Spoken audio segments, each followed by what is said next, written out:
پختہ ایمان ہونا چاہیے، وہ حاصل نہیں ہے۔ ورنہ تو یہ کہ یہاں کا گھاٹا ہو کر گھوٹا دیکھ کر انسان کو خوشی ہونی چاہیے کہ یہاں جو مجھے ڈیبٹ ہو رہا ہے وہاں کریڈٹ ہو رہا ہے، یہاں جو نقصان ہو رہا ہے وہاں میری عاقبت بن رہی ہے۔ یہ یقین اگر ہوگا تو اگر کوئی تکلیف آئی تو بجائے پشمردگی کے استبشار پیدا ہوگا۔ یہ سورہ توبہ میں لفظ استعمال ہے، فَاسْتَبْشِرُوا بِبَيْعِكُمُ الَّذِي بَایَعْتُم بِهِ، تو خوشیاں مناؤ، تم پر تو بشاشت طاری ہونی چاہیے۔ جیسے حضرت خبیب کا لفظ آیا تھا کہ جب انہیں سولی دی جا رہی تھی تو جب پہلا نیزہ جو ہے ان کے کلیجے میں چبھویا گیا تو ان کی زبان سے کیا الفاظ نکلے؟ فزت ورب الکعبہ، کعبے کے رب کی قسم میں کامیاب ہو گیا۔ یہ اگر بشاشت کی کیفیت نہیں ہے تو اس کا سبب کیا ہے کہ معلوم ہوتا ہے کہ آخرت پر ہمارا یقین اتنا پختہ نہیں، ورنہ اللہ کے وعدے راح و ریحان و جنت النعیم، وہ جنت کے جس کے نعمتیں وہ ہیں کہ جن کا ہم اس دنیا میں تصور نہیں کر سکتے، اگر اس کے وعدے پر یقین ہے۔ اسی لیے سورہ عنکبوت کے پہلے رکوع میں آیا تھا، میں نے پوری تفصیل سے بیان کیا تھا کہ یہ نہ سمجھنا کہ تمہارے ساتھ جو ہم وعدے کیے کر رہے ہیں، من کان یرجو لقاء اللہ فإن اجل اللہ لآت وهو السمیع العلیم والذین آمنوا باللہ والذین آمنوا وعملوا الصالحات لنکفرن عنہم سیئاتہم ولنجزینہم احسن الذی کانوا یعملون۔ یہ سارا کس لیے کہ یقین رکھو تمہاری یہ محنتیں اثارت نہیں جائیں گی، تمہارا یہ اثار، تمہاری یہ قربانیاں، تمہاری یہ مشقتیں یہ ان ریوارڈڈ نہیں جائیں گی۔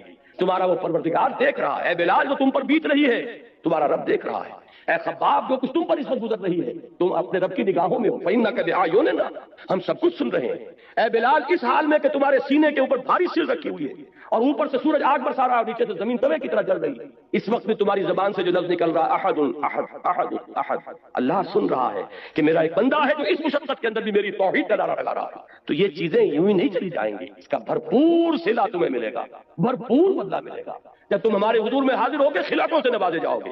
اگر یہ یقین پیدا ہو جائے تو پھر بڑی سے بڑی قربانی بہت سہل ہو جائے گی، بڑی سے بڑی تکلیف آئے گی، طبیعت میں خوشی ہوگی کہ اللہ نے، جیسا کہ میں نے پہلے کہا تھا، زہ نصیب کہ اللہ نے ہمیں اس قابل سمجھا کہ ہماری ہڈی اپنے راستے میں چھڑوائی، ہمیں یہ مصیبت اپنی راہ میں پہنچائی۔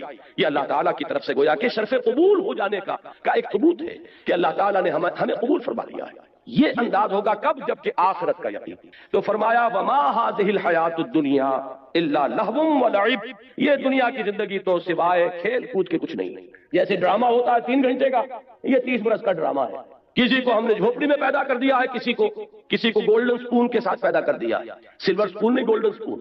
لیکن یہ کہ یہ بھی جب آنکھ کھلی کل کی تو موسم تھا خزاں کا، ذرا سی دیر ہے ادھر آنکھ کھلی، وہ 60 کروڑ تقسیم ہوئے ہوں یا 60 ارب تقسیم ہوئے ہوں، وہ بہرحال جو دنیا سے گیا اس کے لیے تو ایک پیسہ بھی نہیں ہے۔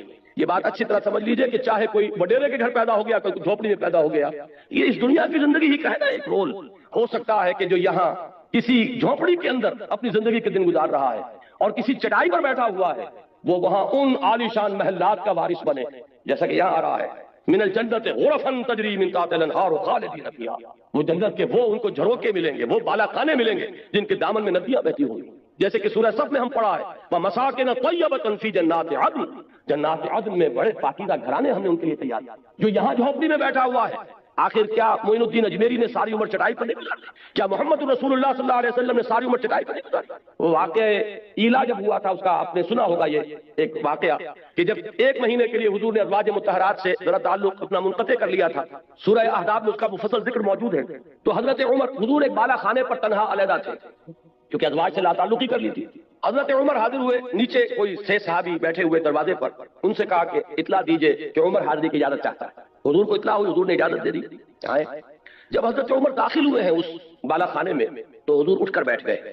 آپ نے اس وقت کرتا اتارا ہوا تھا، یعنی آپ کا جسم جو ہے وہ بس تہبند تھا، باقی جسم کے اوپر کپڑا نہیں تھا، اور آپ ایک چٹائی پر اس وقت استراحت فرما رہے تھے۔ جب اٹھ کر بیٹھے تو حضرت عمر نے دیکھا کہ کمر کے اوپر اس چٹائی کے نشان پڑ گئے، جیسے کہ آپ کا اکثر آپ کا مشاہدہ ہوگا، آنکھوں میں آنسو آ گئے حضرت عمر کے۔ حضور نے پوچھا عمر کیوں رو رہے ہو؟ انہوں نے عرض کیا کہ حضور قیصر و کسریٰ کے لیے دنیا میں کیا کیا ساز و سامان، کیا ناز و نعم، کیا ان کے لیے آسائشیں ہیں، اور آپ کے لیے یہ چٹائی ہے، یہ کھری چٹائی، اور اس کی جس کی بدیاں پڑ گئی آپ کی قبر پر۔ تو حضور نے فرمایا کہ عمر کیا تم اس پر راضی نہیں ہو کہ یہ سب کچھ اپنا دنیا میں لے جاؤ اور اللہ تعالیٰ ہمیں آخرت میں عطا فرمائے؟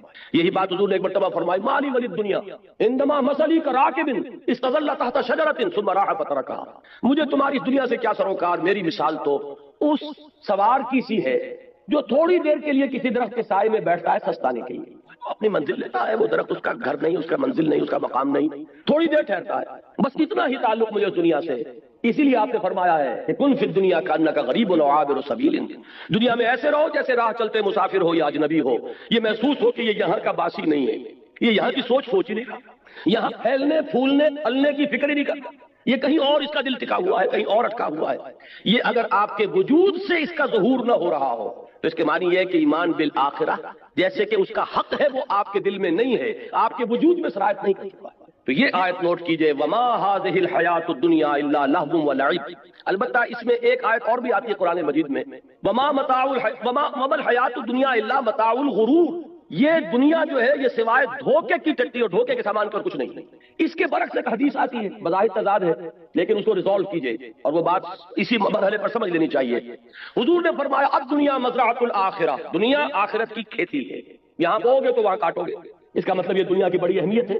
یہاں قرآن کہہ رہا ہے کہ دنیا سوائے دھوکے کے سامان پر کچھ نہیں۔ ان دونوں کو کیسے ریکنسائی کریں گے؟